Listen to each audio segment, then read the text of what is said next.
Bueno, buenos días a todos. Vamos a arrancar a las 7:30 en punto, pues la actividad académica de la Clínica de Oncología de Cali.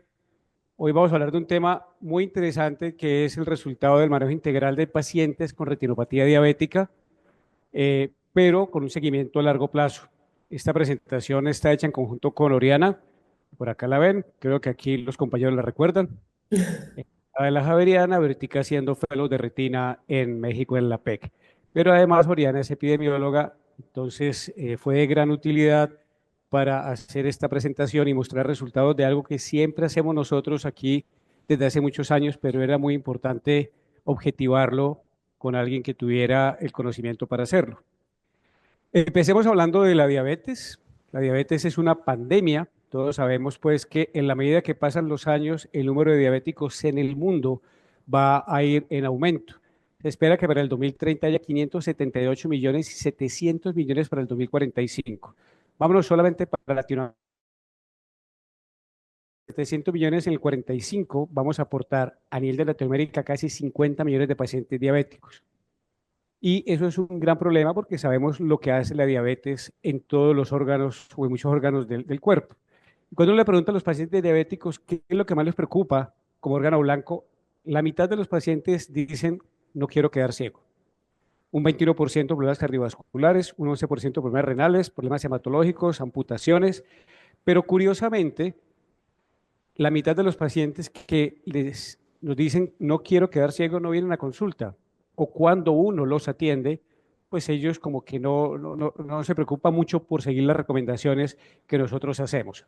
Además de la realidad que tenemos en el sistema de salud, que es otro tema pues para deprimirse, como el 7% de los diabéticos, pues eso complica mucho más el panorama de estos pacientes.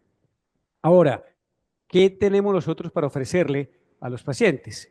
Cuando les decimos a los pacientes, mire, el gran problema suyo es que si usted sigue comiendo azúcar, sigue comiendo carbohidratos, usted va a perder la visión por varias vías, o porque hace edema macular, o porque la retina se le daña, porque sangra por la diabetes, y podemos ofrecerle alternativas, medicamentos como antiangiogénicos, entre 4 o 6 dosis, esteroides, láser y cirugía. ¿Y qué tipo de cirugía, doctor? Pues si hace catarata, cubrir la catarata o si no, vitrectomía. Cuando hablamos de todo esto es un tiempo promedio de 6 a 9 meses, porque son 6 procedimientos adicionales y cada uno por mes. ¿Cuánto cuesta eso al sistema de salud? Pues aquí en Colombia no tenemos estadística, pero fíjense en Estados Unidos. Para el año 2022 esto le costó al Estado 413 mil millones de dólares, los pacientes diabéticos, de los cuales 307 millones eran 307 mil por gastos de hospitalización y 106 mil por ausencias e incapacidades laborales.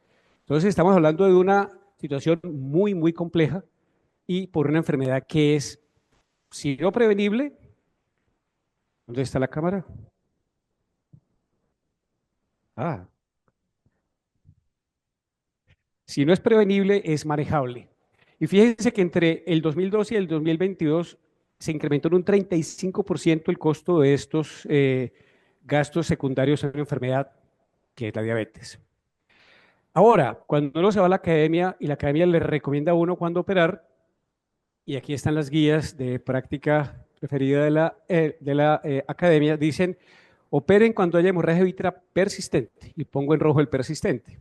Cuando haya DR traccional que amenace la fobia, cuando tenga un paciente con tracción o DR reumatógeno, la suma de los dos, y finalmente dice, debe considerarse en pacientes con actividad persistente en la enfermedad. Es decir, el paciente que llegue a consulta, sigue con hemorragia, no mejora, empeora la visión, y un buen día uno decide, bueno, vamos a operarlo. Pero sí será el tiempo justo para operarlo después de todo lo que uno ha hecho. Entonces, así como en la vida real, en las películas uno puede pertenecer a una casa especial. Todo el mundo se ubica con esta película, ¿sí o no? Entonces, voy a preguntarles a qué casa se ubican de acuerdo a la preferencia. Hay una casa que es la casa José José, que es esta.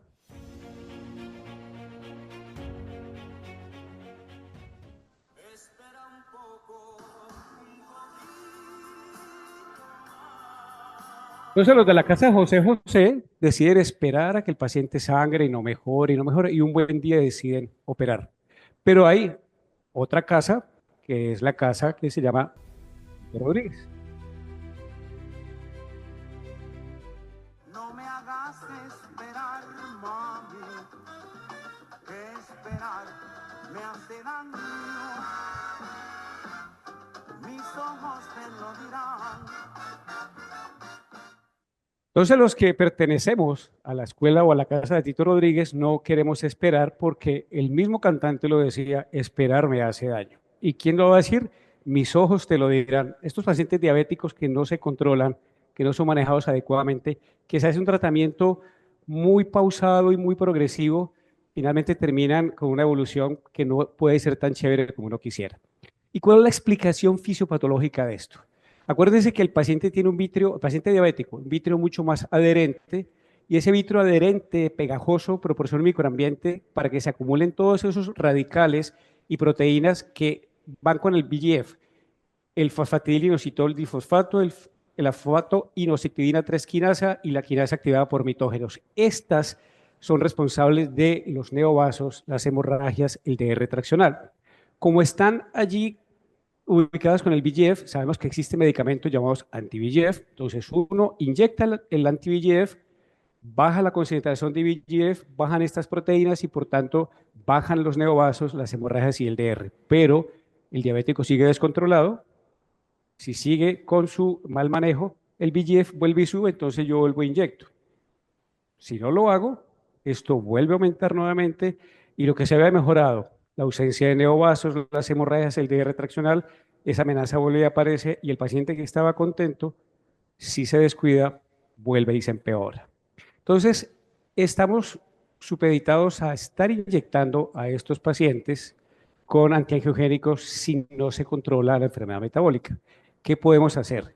El problema es este, los pacientes siguen con su vida normal porque asumen que hay algo que les va a mejorar y esa glicosilada que estaba en 6 puede subir a 13 y ahí definitivamente la concentración de VEGF se descontrola, se aumentan todas las proteínas y el paciente termina con un gran problema porque lo vamos a tener esclavo básicamente de antiangiogénicos y eso va a asumir el costo muy grande. ¿Qué podemos hacer?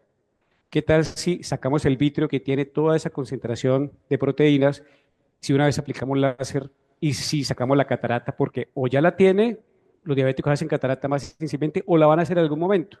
Si nos vamos a meter, pues hagamos todo una sola vez y esa es la propuesta de trabajo. ¿Qué hago yo en la consulta? Y que hacemos, creo que casi todos los retinólogos de la clínica desde hace mucho tiempo. Se explica al paciente que tiene. Tiene un problema de diabetes muy complejo, pero fíjense que acá dice retinopatía diabética no proliferativa, y esa es una de las grandes diferencias que tenemos. Aquí no esperamos a que el paciente haga una proliferación para actuar, porque si sabemos, si intuimos que el paciente va a progresar a una proliferación por un mal manejo, actuemos de una vez y le explico todo lo que hay que hacer en la cirugía, se lo propongo y el paciente decide. ¿Esto qué implicación tiene? Esto significa acortar un tratamiento de mínimo 6 meses a uno de 60 a 90 minutos y disminuir y muchas veces suspender la necesidad de antiangiogénicos en la medida que al sacar el vitrio esto mejore.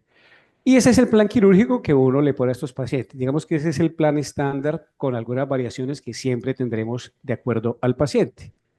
Entonces, esta es una de las cirugías normales en un paciente diabético con manejo integral. Faco con lente, vitrectomía total, endoláser, guiado por angiografía. Algunas veces es una panfoto real si el daño está muy avanzado o panfoto dirigida de acuerdo a las zonas de la angiografía que nos muestra dónde hay que trabajar. Peeling cada vez más controvertido porque se asocia o atrofias maculares con el paso del tiempo. Hay quienes asumen que no hay necesidad y últimamente yo no estoy pelando. Y anti-VEGF lo pongo en el asterisco porque al principio lo ponía una semana antes y después operaba. Eso es válido sobre todo para pacientes con hemorragias y cuadros severos para facilitar la cirugía. Pero como estamos operando pacientes con no proliferativa, moderada, severa, uno puede ponerlo al final de la cirugía. Y fíjense que es una cirugía convencional de retina. Estamos haciendo el afago, ponemos el lente, nos aseguramos pues que no tenga una edema macular para el cálculo del lente que no vaya a afectar, digamos, el resultado final postoperatorio desde el punto de vista refractivo. Sacamos todas las hemorragias de este paciente, limpiamos la hialoides posterior, que es muy, muy importante. para poder liberar todas estas zonas de acumulación de VEGF y de las proteínas que hacen el daño.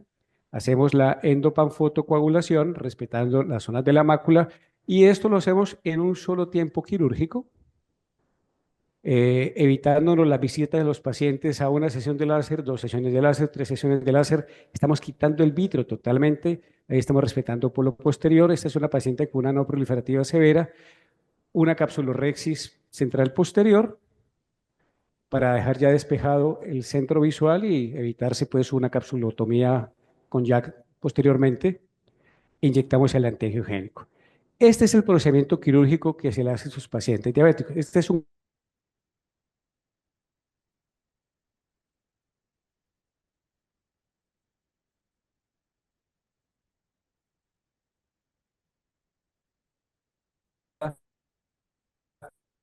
Aló,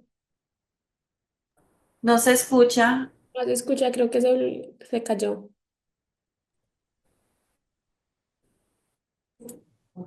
No se escucha. Quedó parada la imagen. Ay, mira.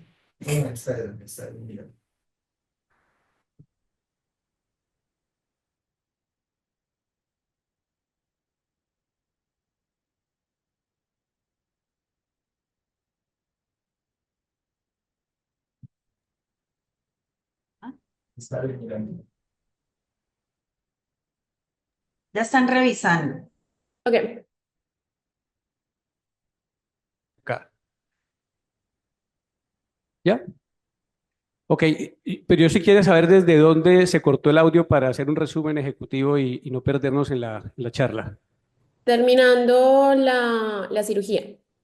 Ok, vieron la cirugía, vamos a explicar exactamente lo mismo en esta cirugía con una sola variante, y es hacer FACO-LIO de una vez. Hablábamos que es importante el cálculo del LIO considerando si hay edema macular o algún tipo de alteración macular para un cálculo lo más adecuado posible. Una vitrectomía total endoláser que puede ser endopanfoto o guiado por angiografía, que es lo ideal. Y en la cirugía anterior pusimos antiangiogénico. ¿Por qué aquí decidimos poner esteroide de depósito? Acuérdense que es muy importante guiarse por biomarcadores. Hay biomarcadores con edema macular en pacientes con no proliferativa, donde está primando más un efecto inflamatorio que un efecto angiogénico como tal, y el esteroide puede ser una buena alternativa. Entonces,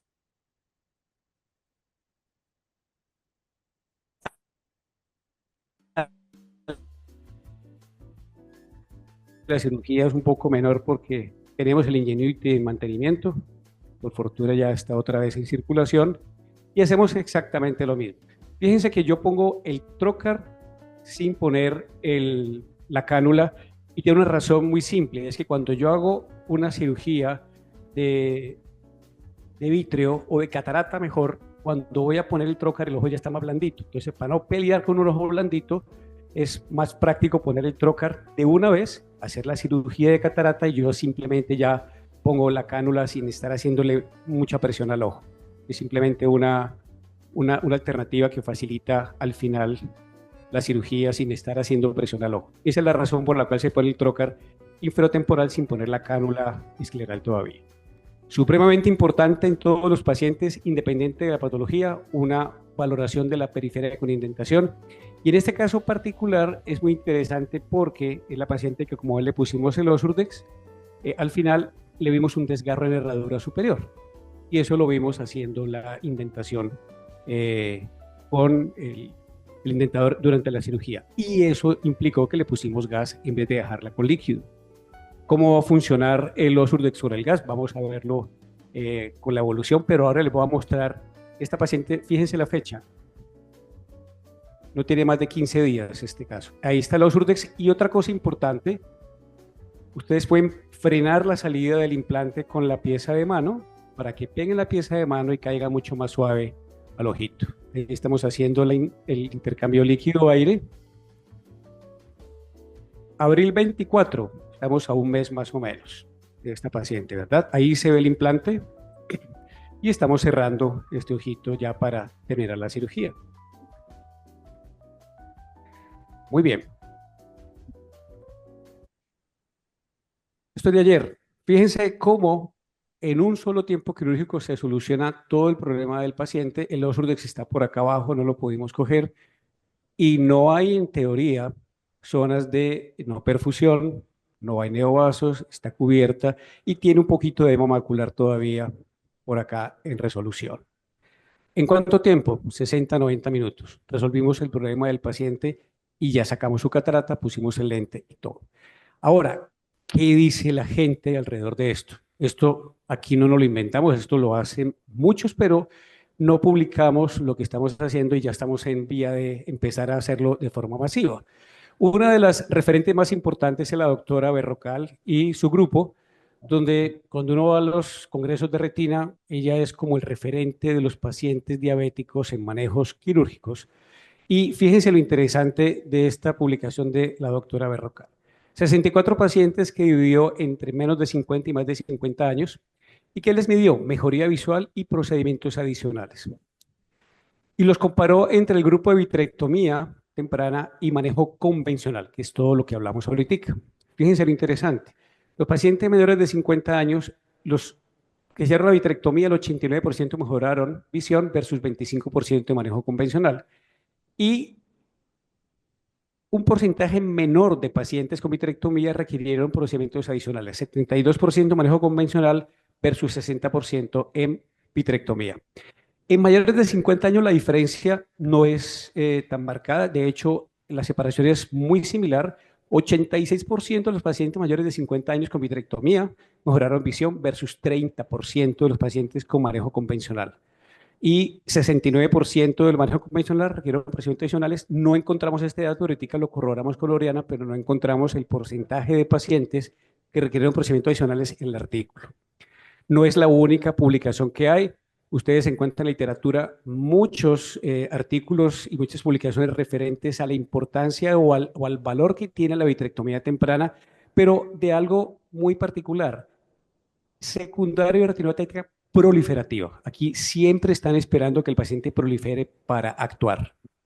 Y ellos dicen que efectivamente mejora. Obvio, si yo tengo un sangrado en un paciente diabético, pues si lo opero va a mejorar. La gracia es poder operarlo, controlarlo antes que empeore si uno asume que va a empeorar. Muy bien, yo le voy a dar la palabra a Oriana, no sé si ya está conectada para que Sí, abra el análisis. Listo, Oriana, muchas gracias. si quiere, para que vayan pasando la diapositiva. Te la voy pasando, me avisas. Sí.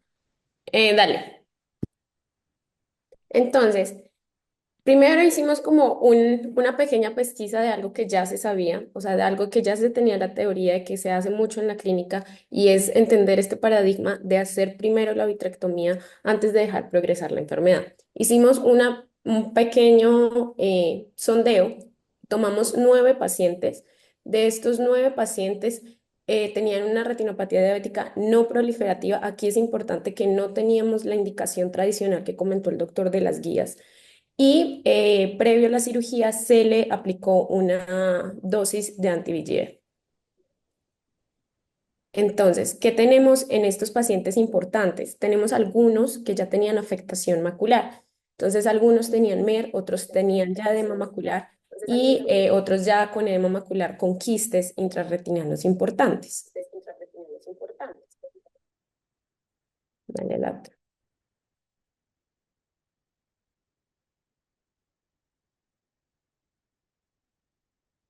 Este, Dame 5 segundos. ¿Hablado otra vez? ya, que es importante resaltar que ya teníamos pacientes con afectación macular.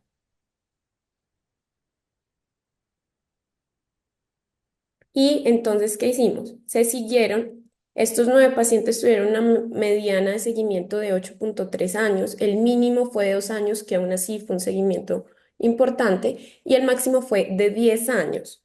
Entonces, son pacientes que sí sabemos que llega a pasar a largo plazo. ¿Qué encontramos? Una, una agudeza visual antes de la cirugía de más o menos 20-200 en mediana y una postquirúrgica. ¿Quiere darle a la otra? de 2030. O sea, a largo plazo, obviamente aquí tenemos que analizar todo el contexto que les explicamos de cómo es el procedimiento. Aquí tenemos un sesgo grande que esa visión se mejoró en gran parte por la cirugía de Faco, pero se mantuvo. O sea, no tenemos una pérdida por un desprendimiento, por un DRT, por una hemorragia. Y la mínima, que fue inicial, que fue movimiento de manos, llegamos a tener una mínima de 20/200 a pesar de afectación macular. Entonces, creo que a largo plazo sí tenemos bases para decir, oiga, sí podemos prevenir que esa agudeza visual se sostenga a lo largo de los años. Entonces, aquí que tuvimos 4 pacientes con afectación macular, ya otros los teníamos conocidos, solamente tuvimos uno con edema macular severo que no se conocía antes, los otros ya lo tenían y ahorita vamos a explicar un poquito como que cuál es la diferencia de ambos, pero no tuvimos complicaciones, no tuvimos DRTs, no tuvimos hemorragias, ni neovasos, ni inyecciones adicionales. Ujú. Y aquí qué, aquí es importante que nosotros estamos basándonos en la teoría que muchos autores ya han manejado, como la doctora Berrocal, y es que tenemos esta tracción, tenemos este vitrio que sirve de andamiaje para la creación de los neovasos, para la creación de las tracciones, entonces tenemos un factor de riesgo incluso mecánico con reservorio de estas proteínas y estas moléculas proinflamatorias. Pero entonces, en el edema macular, si bien tenemos una patología parecida, no es del todo similar a la retinopatía diabética traccional. Entonces, aquí tenemos un mayor componente inflamatorio, como lo comentaba el doctor, y ya tenemos esta pérdida de la disfunción de la barrera hematorretiniana con activación de las células de Müller, con todo esto. Entonces, ya a la larga, incluso los mismos estudios dicen que si bien mejora, no tenemos un resultado específico de mejoría o sostenimiento de agudeza visual en edema macular diabético después de vitrectomía, pero en retinopatía diabética sí, no perdemos ese andamiaje de tracciones, perdemos ese reservorio. Entonces aquí es el paradigma de que, bueno, no es lo mismo tener un edema macular quístico y mixto, traccional, con unas proliferaciones.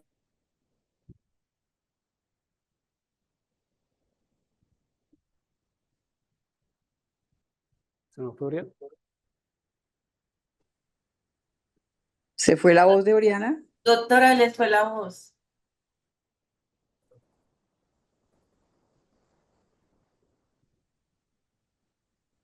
Se le apagó el micrófono, doctora Oriana. Aló, Y ahora sí. Ahora sí. ya. Bueno, entonces estaba comentando de que sí tenemos evidencia de que tenemos un beneficio a largo plazo de una intervención temprana. Entonces, lo que estábamos pensando lo pudimos ver en esta pequeña muestra que simplemente fue observacional y que intervenir antes sí tenemos una evidencia de que nos va a ayudar. Dale. Entonces, tenemos esta propuesta de estudio que ya está en camino, que ya estamos trabajando, de un estudio observacional de cohorte retrospectivo de 2 grupos. Ya lo tenemos aprobado por comité de ética y está corriendo. Pero nos gustaría comentar un poquito de esto. Acá tenemos, gracias pues a la doctora Camila León y a la doctora Yeliana, que también nos están colaborando en la recolección de estos datos, pero la idea es tener que estos pacientes que hayan sido operados en la clínica, que tengan diagnóstico de retinopatía y que hayamos tenido, o sea, tenemos la base de datos para poderles hacer un seguimiento a largo plazo. La variable resultado que queremos ver es agudeza visual. Queremos saber si logramos mantener, evitando ese riesgo de complicaciones, evitando ese andamiaje, podemos, entre el grupo de los vitrectomizados con indicación de la academia o ese grupo de vitrectomizados antes de que desarrollen esas complicaciones, esa agudeza visual la podemos mantener a lo largo del seguimiento. Entonces, creo que ese es el paradigma realmente que nosotros queremos demostrar. O sea, sí tenemos cómo manejar, cómo sostener y cómo evitar esas complicaciones traccionales. Estos son los 2 grupos que vamos a evaluar. El grupo que tenga indicación que ya sea una vitrectomía estandarizada y el grupo en el que se puede hacer antes. Y ya, Bueno, esa es Ariana, nuestra propuesta. ya antes de empezar las preguntas y la discusión, básicamente recordarles que en 2 semanitas vamos al Panamericano en Bogotá. Hay muchas charlas, pero hay unas muy interesantes. Eh, Trauma ocular, por supuesto, para que nos acompañen. Y vamos a hacer una presentación muy interesante que se llama Técnicas ancestrales por médicos no tan ancestrales. Todavía no, pero son las cirugías que se van quedando como en el tiempo y que siguen siendo muy útiles y que desafortunadamente se van perdiendo en la parte académica y algunas veces los oftalmólogos jóvenes o los residentes o los fellows patinan porque no han tenido la posibilidad de hacerlo. Entonces ahí están los días y las horas para que nos acompañen. Y acuérdense que van a Bogotá. Acuérdense que Bogotá está a 2 horas de Bogotá por carro, o sea que manejen el tiempo bien para que no vayan a llegar tarde. Bueno, esto era lo que queríamos compartir con ustedes. Muchísimas gracias y queda abierto pues para la discusión.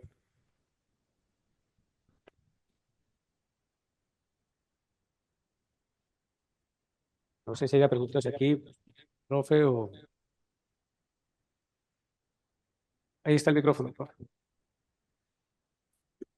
Sí, yo creo que es muy bueno pues que este tema se documente y se trate porque llevamos muchos años, cuento, pero no, pero a veces hemos sentido pues que son voces aisladas, porque no tenemos la capacidad o no hemos tenido la disciplina para hacer estos esfuerzos.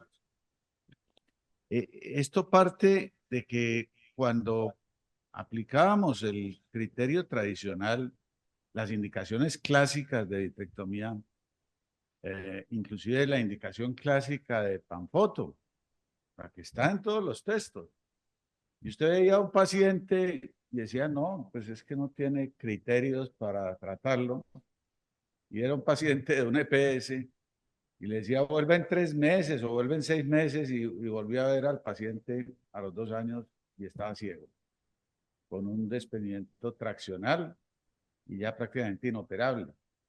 Y usted decía, pucha, yo tuve este paciente en mis manos viendo y lo mandé a observar y se quedó ciego. ¿Hasta dónde estoy bestializando? Pues, ¿no? Entonces comenzamos a adelantar y adelantar cada vez más la indicación tanto de láser como de vitrectomía. Pero también he visto que algunos se están yendo como para el otro lado. Entonces yo sí creo que valdría la pena definir muy estrictamente cuál es el criterio para hacerlo. O sea, que sea de verdad retinopatía diabética preproliferativa severa o proliferativa incipiente, moderada, cualquier grado. Yo estoy de acuerdo con cualquier grado de proliferativa.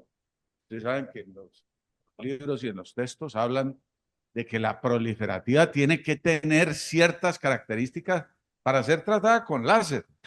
Y aquí estamos diciendo, hágale de todo de una vez. Y definitivamente son muchos años. Yo creo que si logramos recoger la experiencia de aquí, la evidencia sería incontrovertible. Yo puedo decir que mi experiencia es ver pacientes de 20, 25 años, eh, obviamente que aprendieron a controlar bien su diabetes y que con este procedimiento quedaron perfectos, ¿no? O sea, nunca más requirieron nada más, están estables, tienen su 40, 50, lo que sea de visión que lograron y pudieron llevar vidas muy normales. El control de la diabetes sí es absolutamente clave, pues, y en eso hay que insistir, ¿no? Insistir mucho. Yo uso una metáfora que la gente entiende y es, mire, yo tengo este cuarto inundado porque toda la tubería está rota. Esa es la retinopatía diabética. Lo que yo hago no es volver a conectar los tubos, lo que yo hago es echarle cemento a los rotos para que no siga saliendo agua, pero controlo la inundación. Pero si usted sigue con el pico rompiendo vasos, pues nada, lo que yo hago no sirve. La diabetes es el pico rompiendo la tubería de la pared. Entonces, yo le tapo los rotos y la inundación se resuelve, pero usted tiene que parar de romper la tubería. Me parece que la gente entiende esa metáfora muy bien, porque muchas veces hablamos del lenguaje científico y creemos que la gente está entendiendo, y la verdad, después de muchos años de oír y de ver, uno se da cuenta que la mayoría de la gente no entiende casi nada de lo que nosotros decimos. Así Muy es. bueno, magnífica presentación, los felicito, ojalá ese estudio lo logren sacar adelante. Ya está a manos de Giliana y De de cambio. ¿Hay alguna pregunta en el chat? ¿Algún comentario, Oriana? No, pues realmente era eso, resaltar ese paradigma que sí, yo creo que sí, sí podemos llegar a tener evidencia importante. Sí. Y lo que dice el doctor Castro es importante. La educación continuada es fundamental, no solamente al paciente, sino al sistema de salud. Los pacientes llegan a los médicos generales, a los rurales, a los sitios más apartados y allí, desafortunadamente, no hay mucho énfasis educativo y eso es algo que la sociedad en este momento está trabajando en algo que llamamos, que me parece que es un nombre un poquito despectivo, pero es válido y es médicos en provincia. Vamos a ir allá a llevar educación a los médicos, a los rurales y a las personas que pueden ser multiplicadores de la información, porque si logramos manejar las cosas con educación y prevención primaria, esto posiblemente pueda cambiar un poco a futuro. Oriana, ¿qué te has encontrado si puedes hablar, pues, si puedes hablar sinceramente, no sé dónde estés, ¿qué te has encontrado en México? La impresión que yo he tenido hablando con los fellows que han hecho allá es que hacen mucho caso muy avanzado, retinopatías Sí. muy severas, ¿no? Entonces, claro, cogen mucha mano, pero los resultados suelen ser muy malitos, muy limitados. Y siento que la población incluso que se maneja es diferente, porque hay muchos de estos pacientes de esta diabetes MODY que no es infantil, sino es esta juvenil que es tan agresiva. Entonces, los pacientes realmente llegan cuando ya no están viendo. O sea, muchos están hasta en NPL y son puros desprendimientos traccionales feos, o sea, muy, muy feos. Entonces, creo que el caso de México es un caso que se mete hasta en la parte genética, porque no, o sea, la forma en que evoluciona, la evolución natural de la enfermedad es muy, muy agresiva. Y aparte que todo el contexto del sistema de salud, que a veces que no tienen, pues no tienen esas EPS que nosotros tenemos que está un poco más organizado. Acá básicamente todo es particular. Entonces, no alcanzan a llegar o no tienen esa prevención primaria. Y cuando la tienen, la mayoría espera por recursos limitados a manejar esos pacientes que están muy graves. Entonces, sí siento que sí, los resultados no son tan buenos, se meten, resangran y el problema son las tracciones al final. O sea, esas tracciones nunca dejan de sangrar, nunca dejan de traccionar, los huecos se desprende, la mácula, por más de que uno le meta 200.000 inyecciones, que sí inyectan muchísimo, le meten Osurdex, pasan a babismo, o sea, como que van escalando, pero es la tracción lo que al final está jalando. Entonces, los resultados visuales en muchos casos y en pacientes jóvenes no son los mejores. Y sí, obviamente, pues uno como becario, pues opera, eso está regio, pero pues acá, los pacientes no, las visiones no son. Mira, lo de la parte genética, yo no sé, puede que sea verdad, pero yo creo mucho más en el sistema y ahí nos damos cuenta que todo lo que se dice de Colombia, de que no solo no estamos tan mal, sino que estamos bastante bien en salud. Hasta Yo ahora. les puedo comentar la experiencia de Arabia Saudita, que no es ni mucho menos un país pobre, ¿no? Eh, y allá veía algo muy parecido a lo que describen de México. Eh, y era simplemente porque no hay un sistema de salud y entonces, y hay plata, hay harta plata, entonces hay hartos chocolatines suizos. Ese es el regalo más universal en Arabia. Eh, Se lo dan a las madres, se lo dan en los cumpleaños, se lo llevan a los médicos, las cajas más grandes de chocolatines suizos y más deliciosas que uno pueda ver. Aparte de que los postres del Medio Oriente son deliciosos y buenísimos, y hacen unas cajas que ustedes no se imaginan el tamaño y la variedad de dulces. Entonces, están todas esas damas encerradas y envueltas en negro, protegidas y atendidas por los hombres que les llevan chocolatines y dulces y llegan ciegas, pues llegan en unos estadios de retinopatía diabética, porque entre otras, pues no pueden salir a controles, no las llevan a controles y solo las llevan cuando ya están ciegas. Y es muy parecido a lo que cuentan de México. Llegan una gran cantidad de pacientes con desprendimiento traccional de retina, en donde ahí se gasta un mundo de plata, un mundo de esfuerzo, y todos sabemos que los resultados son pésimos, ¿no? Son malísimos.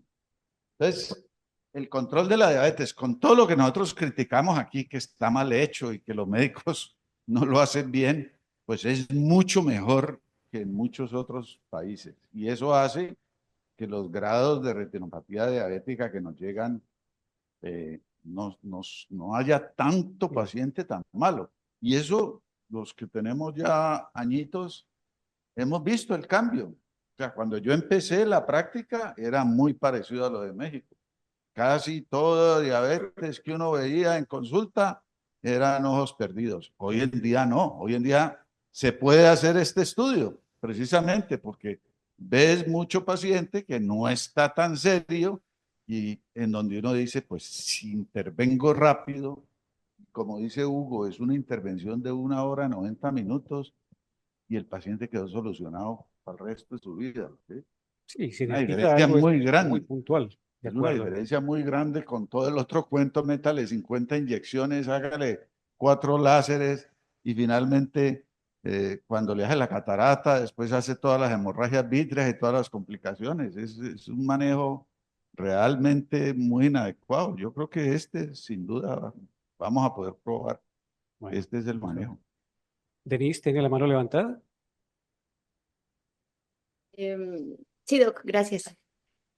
Yo quería, bueno, primero de esto último que dijo el doctor, bien que yo no llevo tantísimo tiempo, pero sí he visto efectivamente que en esos 5 o 6 años que llevo, cuando arranqué se veía menos. Sí creo que hay un poquito más ahora, como por ahí en el último año y medio. He visto casos que no había visto en el resto de mi práctica. Parece que está un poquito más abandonada la población en el tratamiento de la... Eso ya es Petro. Sí, pues, pero sí se nota. Pero realmente mi comentario iba a una práctica que yo sé y entiendo el argumento de por qué debe hacerse así, que es el láser guiado por angiografía, que no sabía que también lo hacía con la endopanfoto guiada. Yo realmente cuando hago panfoto en cirugía ya la hago toda, porque me ha pasado con mis propios pacientes que las hago mal porque les hago el seguimiento y terminan proliferando y terminan sangrando porque les hago el láser incompleto. Entonces, el láser guiado por angio me parece que es muy bueno, pero tiene que quedar muy bien hecho y eso depende mucho de la imagen que uno tenga. O sea, digamos que yo creo que funcionaría muchísimo si uno tuviera un láser como esos Navilas o Pascal que con la imagen sobreponen el láser y cubren todas las áreas, pero corre uno mucho el riesgo de subtratar y, y que igual la enfermedad siga progresando. Entonces yo me he ido a hacer, obviamente no fumigo la retina tampoco, pero sí un poquito más agresiva porque creo que me estoy quedando corta. Entonces es un concepto me parece que está ahí como en la lineecita, pues en el que uno puede quedarse corto. Sí, tenías toda la razón. Es verdad, uno apela a la memoria, excepto que tenga un sistema dentro de cirugía que le permita ver las áreas de no proliferación. Hace poco vi un video de Nassim utilizando fluoresceína intravítrea intraquirúrgica. Sería interesante preguntarle cuál es el concepto que está haciendo él allí, porque he visto también publicaciones de angiografías intraquirúrgicas, pero digamos que no la tenemos a la mano. Si uno Ujú. no tiene un mapa muy claro, es verdad lo que estás diciendo, que puede haber el riesgo de tener zonas de subtratamiento, de no tratamiento, y eso conlleva que requiera más láser. Yo por eso les pido la angiografía muy tempranamente para ver si hay algo que cogerlo rápido antes que el paciente se vaya. Pero fíjense que los dos videos guiado por angiografía es un medio comilla, porque es casi una panfoto extensa. A pesar que tenían todas esas zonas de extensión, es muy difícil saber exactamente la zona que uno podría respetar. Eso es verdad lo que estás diciendo.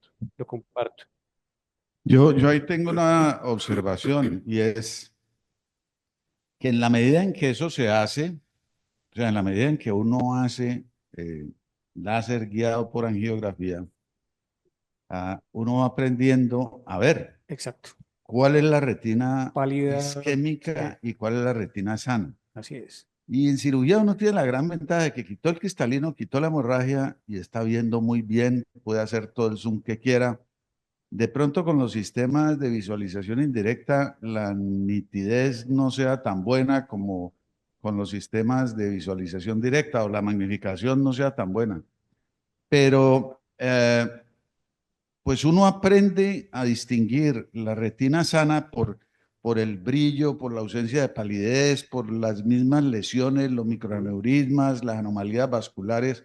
Entonces uno sí puede dirigir con bastante seguridad el láser intraoperatorio y decir, bueno, este pedazo de retina se ve muy sano, no lo voy a tratar, o lo trato más espaciado, o sea, hago unos disparos muy espaciados, mientras que esta zona de retina que está periférica a unos neovasos y que está llena de anomalías vasculares, es así la fumigo pues completamente.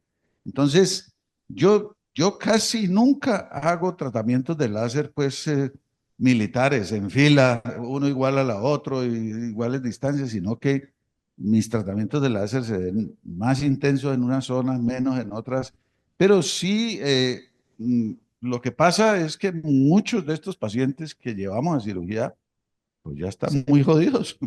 O sea, O se pierden después. tienen buena parte de la retina isquémica. Entonces, pues sí, Sí, termina siendo una panfoto muy universal, ¿no? así es. En muchos de estos pacientes es toda la retina la que se trata porque es muy universal. Y mi recomendación sería, en caso de duda, en un sector específico usted no está muy seguro, pues más bien peque un poquito por exceso, ¿no?